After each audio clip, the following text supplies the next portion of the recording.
জীবনে কিছু জিনিস কিন্তু ভাগ্যের সাথেই আমরা পেয়ে থাকি, বা বলতে পারি মাতৃগর্ভে থাকাকালীনই কিন্তু এগুলো আমাদের ভাগ্যে ভগবান লিখে দেন। যারা ভগবানে বিশ্বাসী নন তারা বলতে পারেন যে ইউনিভার্স এগুলো দিয়ে থাকেন। কিছু জিনিস কী কী না, বিদ্যা, আমাদের বিত্ত, অর্থ যাকে আমরা বলে থাকি, কর্ম, আয়ু, মৃত্যু, এগুলো সবই কিন্তু আমাদের ভাগ্যের সাথেই আমরা নিয়ে পৃথিবীতে আসি। নাহলে প্রত্যেক মানুষেরই জীবন ধারণ একই রকম হতো, তা তো হয় না। মাতৃগর্ভে থাকাকালীনই কিন্তু ঈশ্বরের আশীর্বাদে এইগুলো আমাদের ভাগ্যলিপিতে লেখা হয়ে যায় এবং আমরা এগুলো সঙ্গে নিয়েই পৃথিবীতে আসি।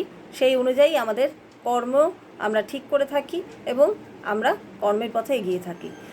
তবু যদিও বা আমাদের জীবনে অনেক বাধা বিপত্তিও থাকে, তবু প্রচেষ্টার দ্বারা কিন্তু আমরা আমাদের লক্ষ্যের পথে এগিয়ে চলব, এই মোটিভেশনটাই রাখা দরকার।